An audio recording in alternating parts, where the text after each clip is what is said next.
The Australian outback holds a silence that is ancient and profound. On the night of August 17th, 1980, that silence was shattered by a mother's desperate cry. The Chamberlain family, Michael, Lindy and their 3 young children, Aidan, Reagan and 9-week-old Azaria, were on a camping holiday at Uluru, then known as Ayers Rock.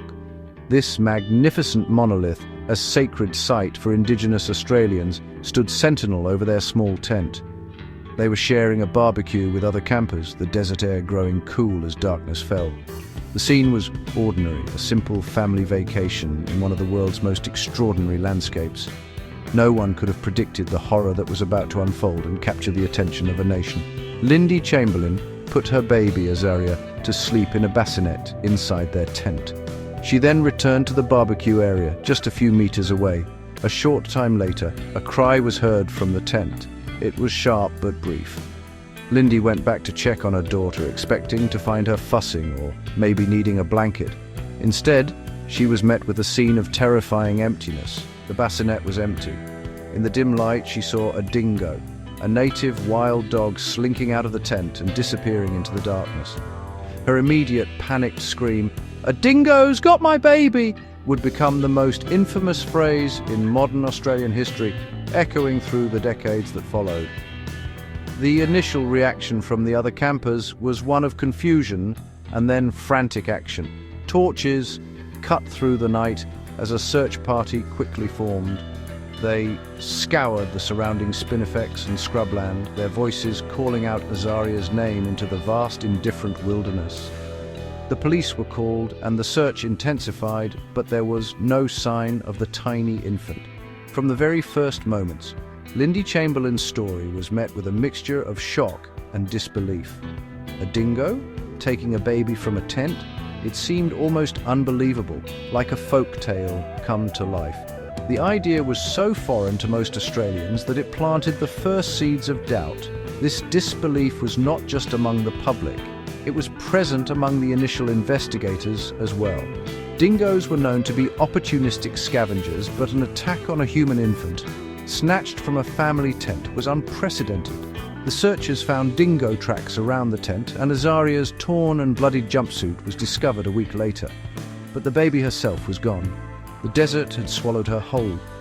As the initial shock wore off, the focus began to shift. It moved away from the wild animal and the vast, empty landscape, and slowly, inexorably, it began to settle on the grieving mother herself, Lindy Chamberlain. The nightmare was only just beginning. The story of the missing baby in the outback spread across Australia like a bushfire. In homes, pubs and workplaces, people talked about the Chamberlains.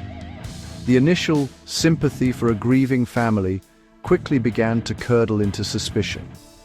Australia in 1980 was a nation that saw itself as straightforward and down to earth.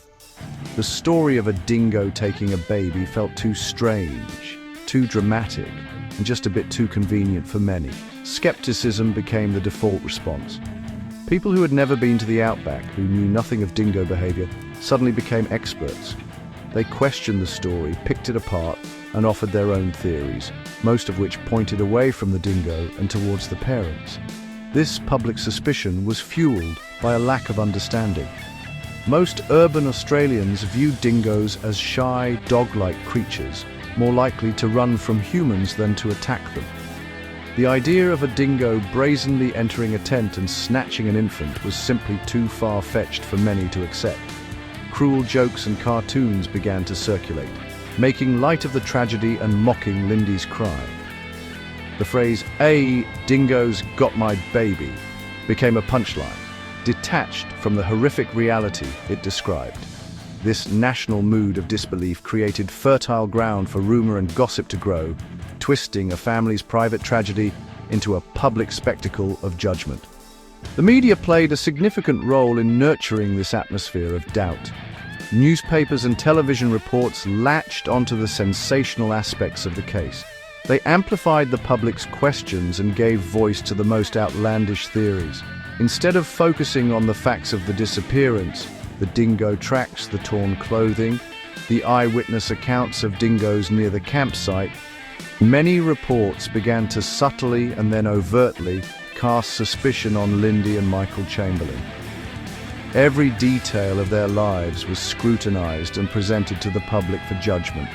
The story was no longer about a missing child. It was about the strange, unsettling parents who seemed to be at the center of it all. This shift in public opinion was swift and brutal. The Chamberlains, already grappling with the unimaginable loss of their child, found themselves isolated and condemned by their own country. The whispers of a nation grew into a roar of accusation. Strangers felt entitled to judge their grief, their behavior, and their beliefs. The search for Azaria was all but forgotten as Australia embarked on a different kind of hunt, a hunt for a human culprit. The nation had decided that the dingo story was a lie, and they were determined to expose the person they believed was responsible for it. Before Lindy Chamberlain ever stepped into a courtroom, she was tried and convicted in the court of public opinion. The media's portrayal of her was relentless and deeply unfair. A significant factor in this was her demeanor. In public appearances and interviews, Lindy did not behave like the hysterical, weeping mother that society expected. She appeared composed, articulate, and steadfast in her account. This calmness was misinterpreted as coldness, a lack of emotion that people found suspicious. The public wanted to see a woman broken by grief. Instead, they saw a woman who showed incredible strength and resolve. This strength was twisted and used against her, presented as evidence of a guilty conscience. Adding to the public's suspicion was the Chamberlains' religion. They were Seventh-day Adventists, a faith that was not widely understood by mainstream Australia at the time. Wild, unfounded rumors began to circulate about their beliefs. Whispers suggested that Azaria meant sacrifice in the wilderness, a piece of misinformation that was utterly false but spread like wildfire. People speculated that the baby had been killed as part of some bizarre religious ritual. These rumors, fueled by ignorance and prejudice, painted the Chamberlains as strange outsiders, capable of dark and unthinkable acts. Their faith, a source of strength for them, became another weapon used to condemn them. The media eagerly amplified these rumors and stereotypes. Reporters focused on Lindy's choice of clothing, particularly the dark dresses she wore, which were seen as inappropriate for a grieving mother. Every photograph, every soundbite was carefully selected to present her in the most unflattering light possible. Her direct, no-nonsense way of speaking was framed as arrogant and unfeeling. The narrative was set. Lindy Chamberlain was not a victim, but a calculating and cold-hearted villain. This public image became so powerful that it began to influence the official investigation, creating a feedback loop of suspicion between the media, the public, and the police. This rush to judgment was a national phenomenon. The complex, grieving human beings at the heart of the story were replaced by one-dimensional caricatures. Michael Chamberlain was portrayed as weak and dominated by his wife, while Lindy was cast as the manipulative mastermind. The public consumed this narrative eagerly, finding it more compelling than the simple, tragic truth.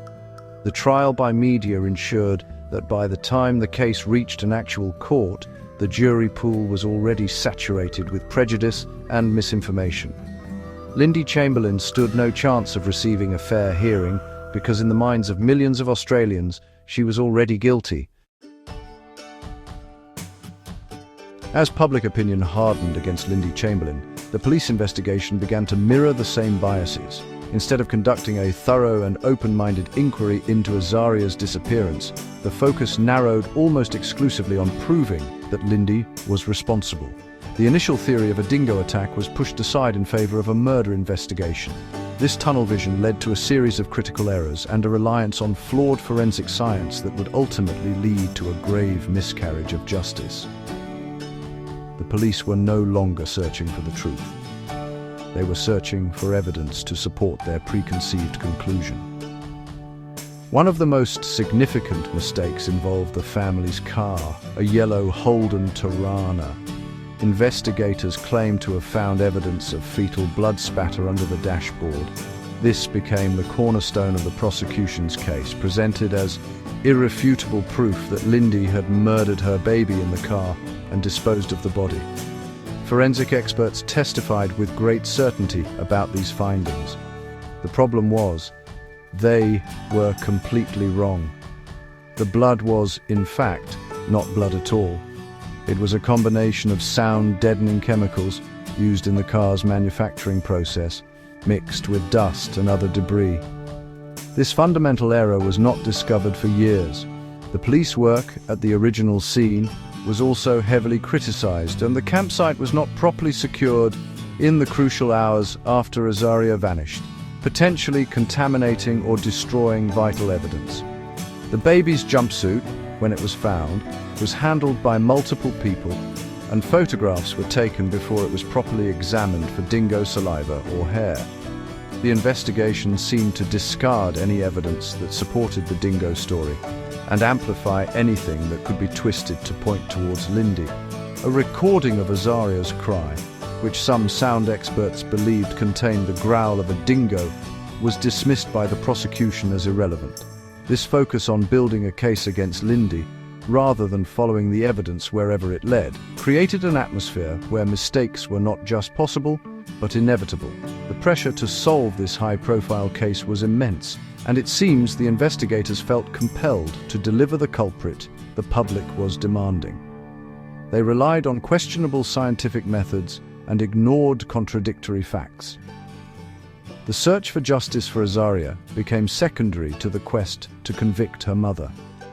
The entire legal process was built on a foundation of sand, with flawed forensic work and investigative bias leading the Chamberlains down a path toward wrongful conviction.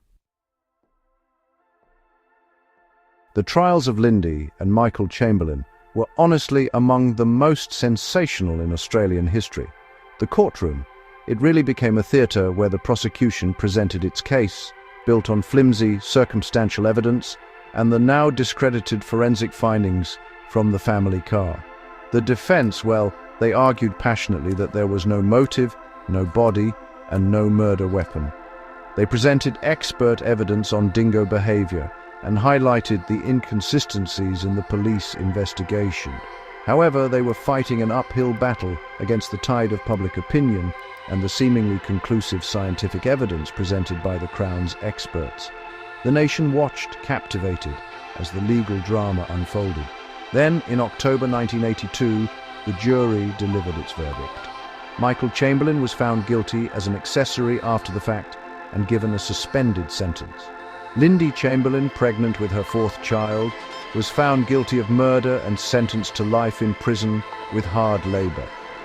The verdict was met with a mixture of satisfaction and shock. For those who had believed in her guilt, it was justice served. For others, it was a horrifying confirmation that the legal system had failed. Lindy maintained her innocence, her composure unwavering, even as she was led from the courtroom to begin her life sentence. Lindy gave birth to her daughter Kalia in prison, but the baby was taken from her shortly after. She spent the next 3 years in a Darwin prison, separated from her husband and her children. During this time, she never wavered in her claim of innocence. Her supporters, a small but dedicated group known as the Chamberlain Innocence Committee, worked tirelessly to campaign for her release.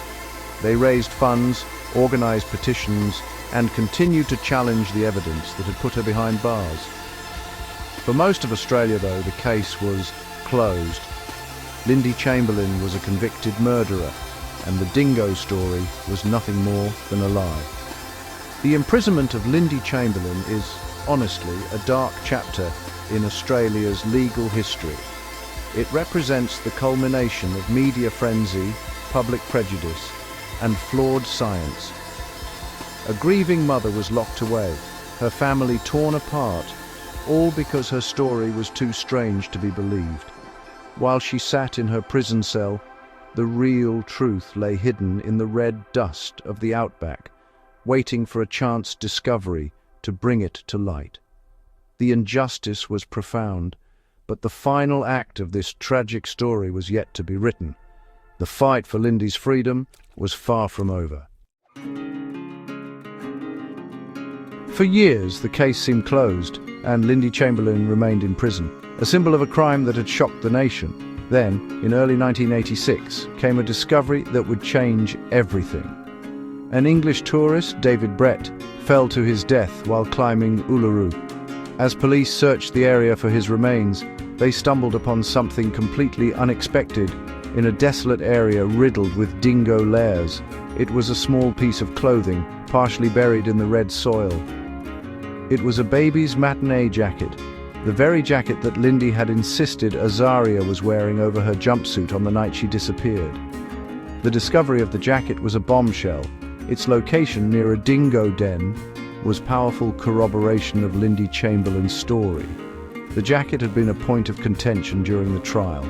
Because it was not found with the jumpsuit, the prosecution had suggested that Lindy had removed it before burying the body. Now here it was, exactly where one would expect to find it if a dingo had carried the baby away and left it near its lair. The jacket was the missing piece of the puzzle, the physical evidence that directly linked Azaria's disappearance to the dingoes that inhabited the area around Uluru. The implications of this discovery were immediate and profound. It completely undermined the prosecution's case against Lindy. The Northern Territory government, faced with this new compelling evidence, had no choice but to act. On February 7, 1986, after more than 3 years in prison, Lindy Chamberlain was released. Her release was not an exoneration but a remission of sentence, a legal term that meant the government was freeing her pending a new inquiry. The sight of Lindy walking free from prison was a dramatic turn in a story that had captivated Australia for over half a decade. The discovery of the matinee jacket marked the turning point in the Chamberlain saga. It was the moment when the official narrative, so carefully constructed by police and prosecutors, began to crumble. For the first time, there was tangible proof that Lindy's incredible story might just be true after all. This single piece of clothing, preserved by the dry desert air, held the power to unravel a massive injustice. It offered a glimmer of hope that the truth would finally prevail, and that Lindy Chamberlain might one day clear her name completely. The fight was not over, but the tide had finally begun to turn. Lindy Chamberlain's release from prison was just the first step on a long and arduous road to total vindication. A royal commission was established to re-examine the entire case. This new inquiry, led by Justice Trevor Morling, meticulously reviewed all the evidence, including the scientific testimony that had been so crucial in securing Lindy's conviction. The commission's findings, released in 1987, were damning. It concluded that the fetal blood found in the family car was nothing of the sort, exposing the central pillar of the prosecution's case as a catastrophic scientific error. The commission found serious doubts and questions about the convictions. Based on the Royal Commission's report, the Northern Territory Court of Criminal Appeal quashed all convictions against both Lindy and Michael Chamberlain in 1988. They were officially pardoned. This was a monumental victory, a legal acknowledgement that they should never have been found guilty in the first place. The couple received a payment of compensation from the government for wrongful imprisonment, a small gesture to account for the years of suffering and injustice they had endured. For many, this was the end of the story. The Chamberlains were free and their names were cleared. However, a pardon was not enough for the Chamberlains. They wanted more than just to be forgiven for a crime they did not commit. They wanted the record to state unequivocally what had happened to their daughter. They continued to fight for a new coronial inquest that would officially change Azaria's cause of death. For years, the legal system resisted. A third inquest in 1995 delivered an open finding, which was deeply unsatisfying.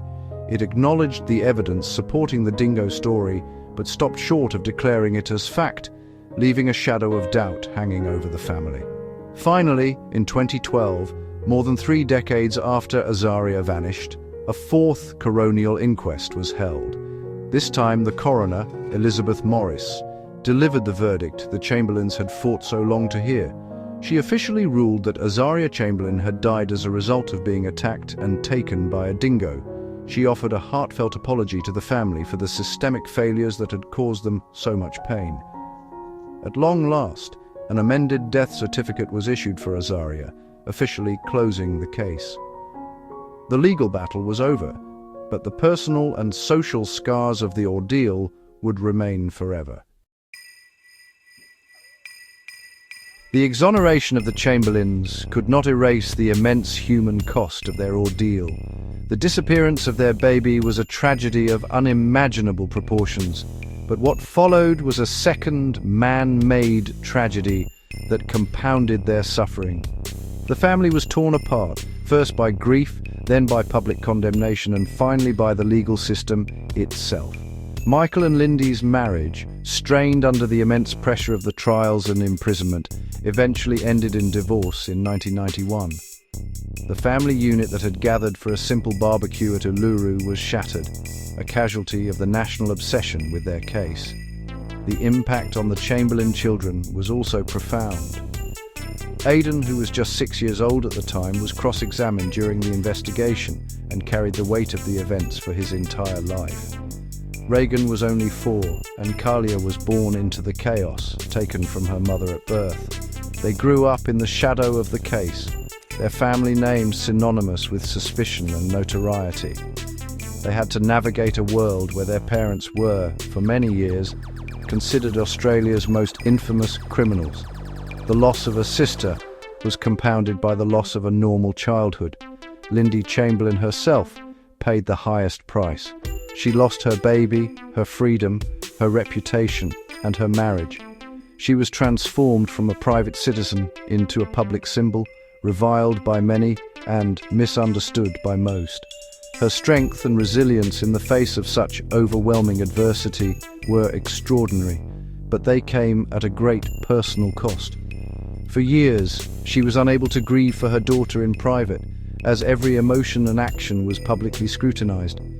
The pain of losing Azaria was forever entangled with the trauma of being wrongfully accused and imprisoned for her murder. The case also left a deep scar on the Australian psyche. It exposed a dark undercurrent of prejudice, gossip, and a willingness to believe the worst about people who are different. The nation was forced to confront the fact that its legal system, its media, and its own people had participated in a terrible miscarriage of justice. The story of Lindy Chamberlain became a cautionary tale, a permanent reminder of how easily a rush to judgment can destroy innocent lives. The human cost was not just borne by one family, but by a whole country that had to reckon with its own failings. The story of Lindy Chamberlain and the disappearance of her daughter Azaria endures because it is far more than just a true crime story. It is a powerful and unsettling fable about modern society. One of the most critical lessons from the case is the danger of media bias and the power of public opinion. The Chamberlain saga demonstrated how quickly a narrative, once set, can take on a life of its own, overwhelming facts and reason. The media's portrayal of Lindy created a villain for a national drama, and the public eagerly accepted the role that was cast for her, showing how vulnerable we are to sensationalism. The case also serves as a stark warning about the importance of rigorous, impartial science in the legal system. The conviction of Lindy Chamberlain rested almost entirely on flawed forensic evidence, presented with absolute certainty by so-called experts. The blood in the car was a scientific fantasy that sent an innocent woman to jail. This highlights the immense responsibility of forensic scientists and the courts to challenge evidence, to ask hard questions, and to acknowledge the possibility of error. Justice cannot be served when science is used not to find the truth, but to confirm a pre-existing bias.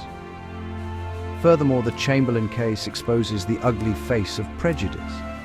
Lindy's religious beliefs and her unconventional way of grieving were used to paint her as an outsider, someone different and therefore suspicious. The public's rush to judgment was fueled by a fear and misunderstanding of the unfamiliar. It reminds us how easily stereotypes can be weaponized and how quickly a community can turn on one of its own. The story forces us to look at our own biases and the danger of judging individuals based on superficial traits or beliefs that we do not understand. Decades later, the cry of "A dingo's got my baby" still echoes in the Australian consciousness. It is a reminder of a moment when the nation failed one of its own in the most spectacular way. The story of Azaria is important today because the forces that led to Lindy Chamberlain's conviction, media sensationalism, flawed science, and public prejudice, are still very much present in our world.